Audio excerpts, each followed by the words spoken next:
আমরা কারো বিরুদ্ধে উস্কানি দিয়ে, কারো মনে আঘাত দিয়ে, কারো বিরুদ্ধে ইন্টেনশনাল প্রপাগান্ডা করার রাজনৈতিক শিষ্টাচার আমরা জানি না। কিন্তু আমাদেরকে যদি রাস্তায় নামতে বাধ্য করা হয় তখন আমরা প্রতিবাদ করতে বাধ্য হই।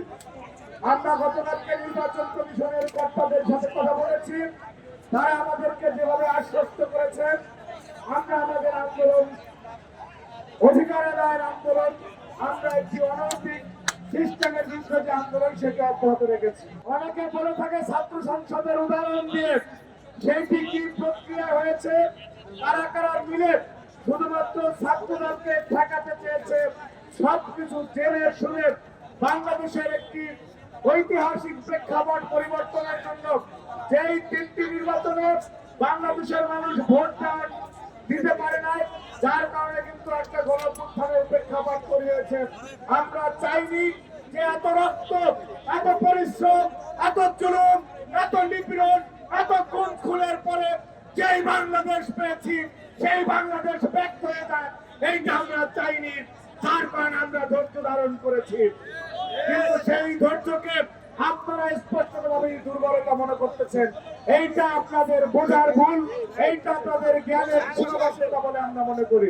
ইসলামী ব্যাংকে চাকরির ক্ষেত্রে শুধু নিজেদের লোক দেখে টেকনাফ থেকে তেতুলিয়া 5ই আগস্টের পরে যত জায়গায় নিয়োগ হয়েছে, ছাত্র দলের একটা নেতা কর্মীর জন্য রাকিব নাসির কথা বলে নাই, আমরা কথা বলি নাই।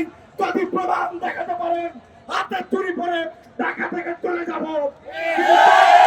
প্রত্যেকটা জায়গায় ইসলামী ছাত্র শিবিরের সবাই কথা বলেছে, জামাতের নেতারা কথা বলেছে, এরা নাকি আবার 24-এর সেন্টিমেন্ট ধারণ করে।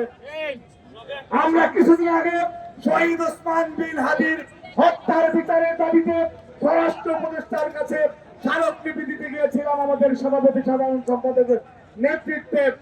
গতকালকে নির্বাচন কমিশনের কর্তা ব্যক্তিদের সাথে কথা বলেছি, দুই জায়গায় ওনারা একই কথা বলেছেন যে 5 তারিখের পরে এখন পর্যন্ত ছাত্র দলের কোন নেতাকর্মীর কাছ থেকে ওনারা কোনো সুপারিশ পান নাই। অনেকবার, অসংখ্যবার ছাত্র শিবির এবং এই যে নতুন একটি গজিয়ে ওঠা সংগঠন যারা 24-এর শহীদের রক্তের সাথে সরাসরি বেইমানি করেছে, সেই এনসিপির সবাই তকবীর বাণিজ্যে জড়িত ছিল এবং এখনো বাণিজ্য করতেছে। সুতরাং আমরা যতটুকু আছে ততটুকু গর্বের, যতটুকু আছে ততটুকু সততার, নিষ্ঠার, অহংকারের এবং বাংলাদেশের। আমরা দালালি করি না, আর কোন দালালি বাংলাদেশের সাথে দেব না।